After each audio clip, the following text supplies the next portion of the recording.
वक्त हो चुका है ब्रेक का। ब्रेक के बाद स्वागत है आपका यूपी बुलेटिन में। शुरुआत करेंगे बलिया से, जहां मदर टेरेसा कॉन्वेंट स्कूल में शिक्षक दिवस समारोह बड़े ही धूमधाम के साथ मनाया गया। और साथ ही बात होगी ललितपुर की, जहां गाजी बाजी के साथ नमाखू से गणपति जी को विदाई दी गई। ऐसी तमाम खबरों पर करेंगे विस्तार से चर्चा। बैरिया विधानसभा के ग्राम पंचायत गंगापुर बलिहार पानी टंकी की सफाई पिछले 7 वर्षों से नहीं की गई। संबंधित विभाग मौन व्रत धारण करके बैठे हुए हैं। शिकायत करने के बाद जल निगम विभाग जागा। सफाई करने के लिए टीम गठित कर बलिहार पानी टंकी पर भेजा गया, लेकिन सफलता हासिल नहीं हो पाई। टंकी की स्थिति देखकर सफाई करने वाले इन्होंने हाथ खड़े कर दिए। तब गांव के लोगों ने खुद सफाई कर 3 ट्रॉली से ज़्यादा कचरा मलबा निकाला। ग्रामीणों ने मांग रखी कि सफाई नहीं होने से पानी टंकी का पेयजल दूषित हो गया था और ये पानी सबको पिलाया जा रहा था और ऐसे में दोषियों पर कार्रवाई होनी चाहिए। बैरिया विधानसभा का ग्राम पंचायत गंगापुर और ग्राम पंचायत बलिहार में स्थापित पानी टंकी है और मैं पहले भी कई बार अवगत करा चुका था कि टंकी 7 वर्षों से सफाई नहीं हुई है। कुछ लोग नाराज भी थे। इसमें आप सब देख सकते हैं। मैं आज दिखाऊंगा ऐसा कि आपके रेंगटे खड़े हो जाएंगे देखकर। इस टंकी जो सफाई हो रही है, यहाँ का दृश्य 7 वर्षों का मलबा इसी से निकल रहा है, इसी टंकी से। और यहीं के होनहार युवा जो इस टंकी के अंदर घुसकर सफाई कर रहे हैं। कई ठेकेदार आए और कई ठेकेदार गए, लेकिन किसी के बस का नहीं हुआ। और यहाँ के जाबाज युवाओं ने आज टंकी का सफाई करके शुरू कर दिया, सफाई करने का काम शुरू कर दिया और दिखा दिया कि जज्बा क्या है। आप सब देख सकते हैं अभी भी तत्काल में 2 ट्रैक्टर से अधिक मलबा निकल चुका है और इसमें बालू, मिट्टी और तमाम जीव जंतु के इसमें मिल जाएगा व्यवस्था। आप सबको मैं कहना नहीं चाह रहा हूँ, लोगों को शर्म आना चाहिए, यहाँ के जनप्रतिनिधियों को। और जो वोट मांगने इन लोगों के यहाँ आते हैं, 30,000 की आबादी लगभग प्रभावित थी। देखिए, अच्छा ये बताइए आपके कैसा मलबा निकल रहा है? मलबा बिल्कुल खराब निकल रहा है। खराब निकल रहा है ना? मिट्टी निकल रहा है। बलिया से Sinu Mother Teresa convent school Pachrukhiya में गुरुवार को शिक्षक दिवस समारोह बड़े ही धूमधाम से मनाया गया। कार्यक्रम की शुरुआत बाल वाटिका के नन्हे विद्यार्थियों द्वारा शिक्षकों को सम्मान पूर्वक मंच तक लाने से हुई। इसके बाद प्रधानाचार्य कुसुमलता सिंह, सभी शिक्षक शिक्षिकाओं ने देश के दूसरे राष्ट्रपति डॉक्टर सर्वपल्ली राधाकृष्णन के चित्र पर माल्यार्पण और पुष्पांजलि अर्पित की। दीप प्रज्वलन के साथ रंगारंग सांस्कृतिक कार्यक्रम का शुभारंभ किया गया, जिसमें नर्सरी से कक्षा 10 तक के विद्यार्थियों ने बारी बारी से अपनी प्रस्तुतियां दी। मौके पर प्रधानाचार्य कुसुमलता सिंह ने अपने संबोधन में शिक्षकों की कार्यशीलता और लगन की प्रशंसा करते हुए कहा कि शिक्षक ही राष्ट्र के वास्तविक स्तंभ हैं, जो बंद कमरों में देश का भविष्य गढ़ते हैं। उन्होंने कहा कि आज के अर्थयुग और तकनीकी बदलाव में एआई की भूमिका बढ़ी है, लेकिन शिक्षक और विद्यार्थियों के बीच का भावनात्मक संबंध कृत्रिम बुद्धिमत्ता कभी नहीं दे सकती। एआई आदर्श या प्रेरणा स्रोत नहीं बन सकता, जबकि शिक्षक बनते भी हैं और रहेंगे भी। इसलिए शिक्षकों का महत्व कभी समाप्त नहीं हो सकता। कार्यक्रम का संचालन विद्यालय की हेड गर्ल सीमी कुमारी, श्वेता कुमारी और गान्या सिंह ने किया। इस अवसर पर विद्यालय के सभी शिक्षक शिक्षिकाएं विद्यार्थी मौजूद थे। आज शिक्षक दिवस के अवसर पर बैरिया विधानसभा के अंतर्गत mother Teresa convent school Pachrukhiya में शिक्षक दिवस मनाया जा रहा है। सर्वपल्ली राधाकृष्णन का आज जन्मदिन है और उन्हीं के जन्मदिन के अवसर पर शिक्षक दिवस के रूप में मनाया जाता है और तमाम शिक्षक शिक्षिकाएं जुटी हुई हैं। अब इन्हीं लोगों से हम जानेंगे, एक एक लोगों से आपसे परिचय करवाएंगे। परिचय दीजिए सर अपना। मैं मदर टेरेसा कॉन्वेंट स्कूल में साहित्य का टीचर आर.के. सिंह मेरा नाम है। कैसा कार्यक्रम है? कार्यक्रम बहुत बढ़िया चला। इसके लिए अपने पत्रकार अर्जुन जी को साधुवाद देता हूँ। आज शिक्षक दिवस के रूप में हम सारे MTCS के सारे शिक्षकगण इकट्ठा हुए हैं। इसमें ये बताया गया कि एक शिक्षक का कर्तव्य क्या होता है, कैसे आपको काम करना चाहिए, क्योंकि शिक्षक के हाथ में जो है भावी पीढ़ी का भविष्य बसता है। एक परिचय दीजिए अपना। मेरा आप सभी को नमस्कार। मैं मदर टेरेसा कॉन्वेंट स्कूल की प्रधानाध्यापिका हूँ। ये बताइए, आज शिक्षक दिवस था और क्या क्या कार्यक्रम हुआ आपके विद्यालय में? सर्वप्रथम, जैसा कि हम सभी जानते हैं कि हमारे भारत के दूसरे राष्ट्रपति सर्वपल्ली राधाकृष्णन के जन्मदिवस के अवसर पे हम ये पर्व मनाते हैं। बलिया से सीनू संवाददाता अर्जुन कुमार की रिपोर्ट। बिरधा में गणपति जी का विसर्जन बड़े ही धूमधाम से किया गया। इस अवसर पर सैकड़ों की संख्या में श्रद्धालु मौजूद रहे। गणपति बप्पा की भव्य प्रतिमा को विसर्जित करने के लिए लोगों ने भारी संख्या में भाग लिया और गणपति बप्पा मोरया अगले वर्ष जल्दी आना के नारों से शहर गुंजायमान हो उठा। विसर्जन से पहले गणपति की आरती और पूजा की गई, जिसमें फल फूल चावल सुपारी 21 दूर्वा हल्दी कुमकुम अर्पित किए गए। वहीं गणपति जी को मोदक और लड्डू का भोग लगाया गया और बाद में इन्हें प्रसाद के रूप में बांटा गया। इस अवसर पर सैकड़ों की संख्या में श्रद्धालु मौजूद रहे और गणपति जी की भक्ति में डूबे हुए थे। विसर्जन के दौरान श्रद्धालुओं ने नियमों का पालन किया और गणपति जी की प्रतिमा को विसर्जित करने के बाद गणपति बप्पा मोरया अगले वर्ष जल्दी आना के जयकारे लगाए। गणपति जी के विसर्जन के साथ ही 10 दिवसीय गणेश उत्सव का समापन हुआ। इस अवसर पर लोगों ने अपने घरों में सुख शांति और समृद्धि की कामना की। मौके पर बिरधा चौकी प्रभारी विश्वजीत सिंह, एसआई आनंद तिवारी, हेड कांस्टेबल कामता प्रसाद मौजूद रहे। बिरधा से सीनू संवाददाता जितेंद्र सिंह पवार की रिपोर्ट। नगर पंचायत दोस्तपुर में 12 वफात के जुलूस के दौरान फिलिस्तीनी झंडा लहरा जाने से देर रात कस्बे का माहौल गर्मा गया। करीब रात 1 बजे निकले इस जुलूस में नारेबाजी भी की गई। खास बात ये रही कि पुलिस और प्रशासनिक अधिकारियों की मौजूदगी में ही झंडा खुलेआम लहराया गया। स्थानीय नागरिकों ने इसे शांति व्यवस्था के साथ खिलवाड़ करार दिया। उनका कहना है कि धार्मिक जुलूस में विदेशी झंडा लहराना समाज में तनाव फैलाने की कोशिश है। नागरिकों का ये भी कहना है कि प्रशासन और सरकार को इस मामले पर गंभीरता से ध्यान देना चाहिए। घटना के बाद कस्बे में चर्चाओं का दौर जारी है और हिंदू समाज में नाराजगी देखी जा रही है। लोगों का आरोप है कि प्रशासन के सामने हुई इस घटना ने कानून व्यवस्था पर गंभीर सवाल खड़े कर दिए हैं। अब निगाहें पुलिस प्रशासन पर टिकी हैं कि वो इस मामले में क्या कार्रवाई करते हैं। सुल्तानपुर से सीनियर संवाददाता दिनेश सिंह अग्निवंशी की रिपोर्ट। आगरा में जनकपुरी महोत्सव आयोजन महिला समिति के तत्वाधान में कमला नगर ई ब्लॉक स्थित लक्ष्मी नारायण मंदिर प्रांगण में सुंदरकांड पाठ एवं भव्य फूल बंगला का आयोजन श्रद्धा और भक्तिभाव से संपन्न हुआ। इस अवसर पर मंदिर परिसर पुष्पों की सुगंध, भक्ति गीतों और हनुमान जी के जयकारों से गूंजता रहा। सुरेंद्र अरोड़ा की मंडली द्वारा सुंदरकांड पाठ की पावन वाणी और फूल बंगले की अनुपम सज्जा ने उपस्थित श्रद्धालुओं को दिव्य और आध्यात्मिक अनुभूति कराई। मुख्य संरक्षक रानी सुनैना अंजू अग्रवाल, संरक्षक मीरा अग्रवाल, सचिव प्रियंका अग्रवाल, कोषाध्यक्ष मीनू त्यागी आदि ने इस आयोजन में सक्रिय योगदान देकर कार्यक्रम को सफलता के शिखर तक पहुंचाया। इस दौरान श्वेता बंसल, मंजू मंगल, संगीता पोद्दार, अंजू, मधु बंसल भी मौजूद रहीं। अंत में समिति की ओर से सभी श्रद्धालुओं और सहयोगियों का धन्यवाद व्यक्त किया गया और यह संकल्प लिया गया कि ऐसे धार्मिक एवं सांस्कृतिक आयोजनों को भविष्य में और भी भव्य रूप में निरंतर आयोजित किया जाएगा। आगरा से सी न्यूज संवाददाता कृष्णाकांत की रिपोर्ट। खबर अम्बेडकर नगर से, जहां कतिपय समाचार पत्रों में प्रकाशित एक माह में 56 युवतियों की खबर पूरी तरीके से भ्रामक निकली। पुलिस अधीक्षक केशव कुमार ने साफ कहा कि जनपद अम्बेडकर नगर में अपहरण जैसी कोई भयावह स्थिति नहीं है। जो प्रकरण दर्ज हुए उनमें अधिकांश मामले आपसी विवाद, प्रेम प्रसंग या परिजनों की शिकायत पर दर्ज हुए हैं। इनमें ज्यादातर युवतियां सकुशल बरामद कर ली गई हैं। एसपी ने स्पष्ट किया है कि 56 अपहरण का आंकड़ा भ्रामक व तथ्यहीन है। पुलिस हर शिकायत पर तत्परता से कार्रवाई कर रही है। जनपद में कानून व्यवस्था पूरी तरीके से नियंत्रण में है। पुलिस अधीक्षक ने जनता से अपील की है कि भ्रमित करने वाली झूठी खबरों पर ध्यान न दें। सही जानकारी के लिए पुलिस प्रशासन पर भरोसा रखें। जानते हैं एसपी अम्बेडकर नगर केशव कुमार ने क्या कुछ कहा। नगर के लगभग सभी थानों में 56 मुकदमे अपहरण की लड़कियों का बता दिया। क्या है पूरा प्रकरण?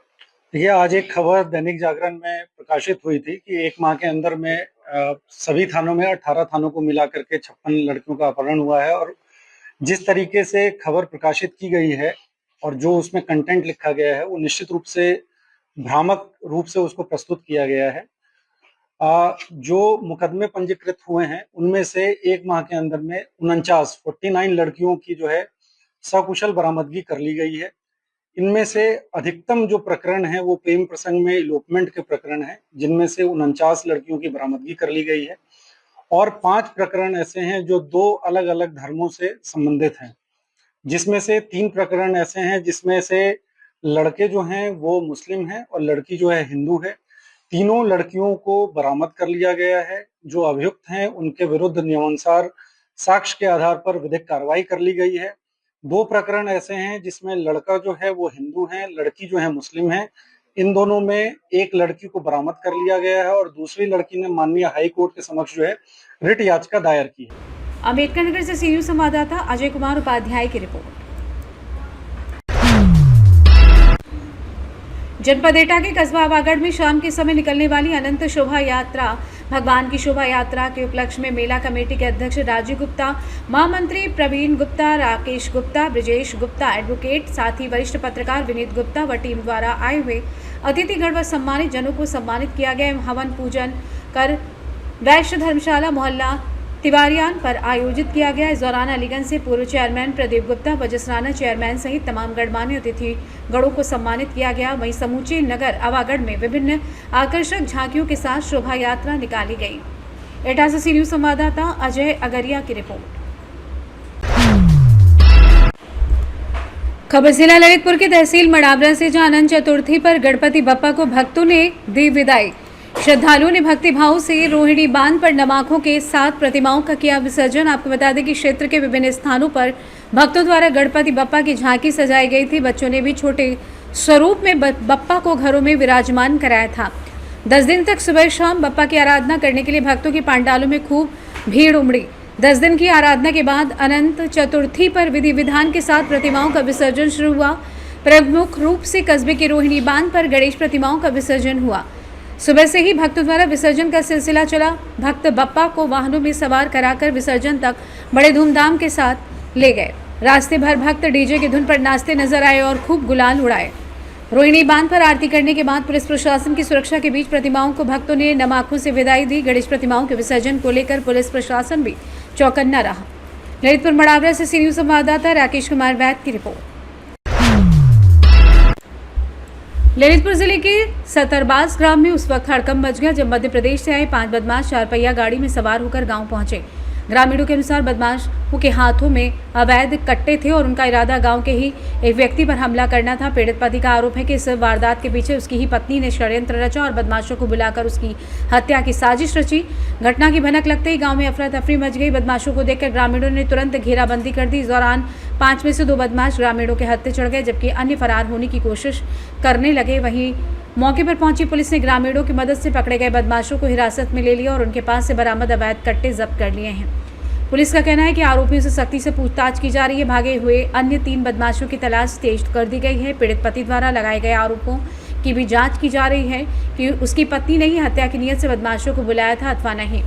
ग्रामीणों की बहादुरी। बदमाशों के हाथ में हथियार होने के बावजूद ग्रामीणों ने हिम्मत दिखाते हुए मुकाबला किया और 2 को दबोचकर पुलिस के हवाले कर दिया। मौके से कट्टे बरामद कर आरोपियों को गिरफ्तार कर लिया गया है। बाकी फरार बदमाशों की तलाश जारी है।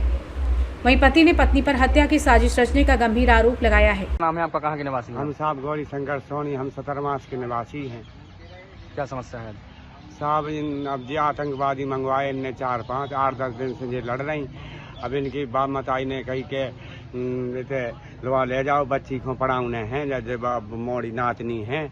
तो इन्हें बाप मताई ने बुलाओ जो गाओ तो साहब बाहर काम कर भी।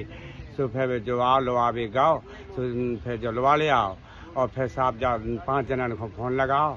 तो फिर भी रात दिन जी फ़ोन लाए रहती और जब बात करती सो जब फ़ोन छड़ाती कि जब बात नहीं कर पावे सो फिर साहब जा ड्रामा कराती हल्ला कराती। सो हल्ला हो तो सो साहब फिर इन्हें आज बुलवा लाई और भी मार भी आए साहब 5 जने। तो 2 जने तो पकड़े गए, 3 जने साहब भाग गए।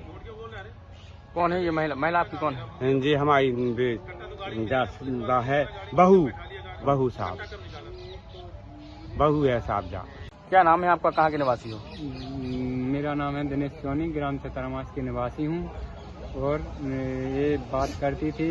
कौन बात करती थी? मेरी पत्नी सोनिका सोनी बात करती थी और कम से कम 15-20 दिन से बात कर रही थी। तो मैंने 2-3 बार पूछा कि किससे बात कर रही हो, मेरे को नंबर तो दिखा दो, अपने हाथ में फ़ोन लिए रहो, मेरे को नंबर दिखा दो और ये कौन है। और ये बोल रही थी कि हमें नेट डाल दो, मेरे मोबाइल का नेट ख़त्म हो गया है, बकवास मत करो, फिर अभी बात करेंगे थोड़ी देर में, और मुझे नेट डाल दो, मेरे मोबाइल का नेट ख़त्म हो गया है। आज क्या हो गया है? आज मतलब आज फिर कल रात में इनने उसको फ़ोन लगा के मुझे मारने के लिए बुलाया। तो वो बोल रहे थे कि रात में नहीं मैं आ पाऊँगी, मैं दिन में 10-11 बजे मैं वहीं आ जाएंगे दिन में। हाँ। कितने लोग आए थे? ये लोग 2 लोग आए थे एक गाड़ी से, और का नाम से इसने बोला तो था कि 4-5 लोग आना, और वे 2 लोग आए हैं और उनके पास में कट्टा भी था। क्या चाहते हैं आप? मैं ये चाहता हूँ कि जो आप साहब लोग जो भी निर्णय दे देंगे वो हम मान रहे हैं। ललितपुर से सी न्यूज संवाददाता विकास सोनी की रिपोर्ट। खबर प्रयागराज के हंडिया से, जहां सैदाबाद चौकी क्षेत्र के सैदाबाद गांव में शनिवार को नवनिर्मित सेप्टिक टैंक की सफाई के दौरान दर्दनाक हादसा हो गया। जहरीली गैस की चपेट में आने से 2 लोगों की मौत हो गई, जबकि एक युवक किसी तरीके से अपनी जान बचाने में सफल रहा। प्राप्त जानकारी के अनुसार विनय यादव और उनके चाचा धर्मराज अपने घर पर बने नवनिर्मित सेप्टिक टैंक की सफाई कर रहे थे। जैसे ही टैंक का ढक्कन उठाया गया, अचानक जहरीली गैस बाहर निकलने लगी। उसकी तेज गंध नाक में चढ़ते ही दोनों का संतुलन बिगड़ गया। बाहर निकलने का प्रयास करते हुए दोनों फिसलकर गड्ढे में गिर पड़े। उनके साथ मौजूद एक अन्य युवक बचाने के लिए नीचे उतरा, लेकिन स्थिति गंभीर देख किसी तरीके से बाहर निकल आया और शोर मचाया। ग्रामीणों ने तत्काल तीनों को सामुदायिक स्वास्थ्य केंद्र सैदाबाद पहुंचाया, लेकिन वहां न तो बिजली की व्यवस्था थी और न ही पंखे चल रहे थे और न ही डॉक्टर मौजूद थे। इस लापरवाही पर परिजन भड़क उठे और जमकर हंगामा किया। इसके बाद घायलों को स्वरूप रानी नेहरू चिकित्सालय ले जाया गया, जहां डॉक्टर ने धर्मराज और विनय को मृत घोषित कर दिया। हादसे की जानकारी मिलते ही परिजनों में कोहराम मच गया। सूचना पर चौकी प्रभारी गौरव तिवारी पुलिस बल के साथ मौके पर पहुंचे। उन्होंने परिजनों को समझाकर शांत कराया और शवों को कब्जे में लेकर पोस्टमार्टम के लिए भेज दिया। इस घटना से पूरे गांव में शोक की लहर दौड़ गई। ग्रामीणों ने प्रशासन से पीड़ित परिवार को उचित मुआवजा देने और स्वास्थ्य केंद्रों की अव्यवस्थाओं पर तत्काल कार्रवाई की मांग की। हमारे गांव में दुखद घटना हो गया। 3 लोग सेप्टिक टैंक के गड्ढा खोदा था, उसमें से जहरीली गैस की वजह से बेहोश हो गए। उन लोगों को लेकर यहाँ पे आए हॉस्पिटल में, प्राथमिक स्वास्थ्य केंद्र सैदाबाद पे, और वहाँ पे पता चला कि ऑक्सीजन नहीं है, जनरेटर नहीं चल रहा है, पंखे की अव्यवस्था है। हम लोग 1.5 घंटे बाद यहाँ पहुँचे, तब भी पंखा नहीं चल रहा है। पुलिस वाले अपने सिस्टम से काम कर रहे हैं, अंदर लोगों को बात नहीं करने दे रहे हैं, सबको बाहर निकाल दे रहे हैं। मरीज को एम्बुलेंस नहीं मिल सका, मरीज अपने व्यक्तिगत गाड़ी से जो है गए हॉस्पिटल, और ये अब बता रहे हैं कि 2 लोगों का दुखद घटना हो गया है, मृत्यु हो चुकी है। ये दुर्भाग्य का विषय है। यहाँ राकेश त्रिपाठी पूर्व मंत्री बसपा की सरकार में 20 बेड का हॉस्पिटल, एक्सरे, अल्ट्रासाउंड, सारी व्यवस्थाएं यहाँ किए हैं, कुछ भी नहीं चल रहा है। यहाँ ब्लड की जांच की व्यवस्था नहीं है। यहाँ एम्बुलेंस भी लोगों को नहीं मिल पा रहा है, मौके पे ऑक्सीजन नहीं मिल पा रहा है। तो और जो आ रहा है इसी तरीके सारे मरीज परेशान हैं। आप लोग कृपया इसे जांच करवाइए और सरकार से भी निवेदन है कि इस पर थोड़ा ध्यान दें, अधिकारियों के खिलाफ कानूनी कार्रवाई करें, जिससे कि आने वाले समय में कम से कम मरीजों को किसी प्रकार का दिक्कत का सामना न करना पड़े। आज दोपहर में सूचना प्राप्त हुआ कि निमारा माता मंदिर के बगल में सैदाबाद क्षेत्र, थाना क्षेत्र हंडिया में धर्मराज उम्र 48 साल और विनय कुमार उम्र 16 साल अपना सेफ्टी का टैंक साफ करने के उद्देश्य से नीचे घुसे। जैसे ही सेफ्टी टैंक घुसे, उनको जहरीली गैस उसमें रही, जिसके कारण उनको तत्काल जनता के द्वारा मदद से CHC सैदाबाद ले जाया गया। CHC सैदाबाद से डॉक्टरों द्वारा SRN रेफर कर दिया गया। SRN में पहुंचते ही डॉक्टरों ने उनको मृत घोषित कर दिया, जिसकी विधिक कार्रवाई पंचायत प्रयागराज से सी न्यूज संवाददाता रणविजय सिंह यादव की रिपोर्ट। फिलहाल के लिए इस खास बुलेटिन में बस इतना ही। देश दुनिया की तमाम बड़ी खबरों को जानने के लिए जुड़े रहिए सी न्यूज भारत के साथ। हर खबर आपके साथ, आपके हाथ।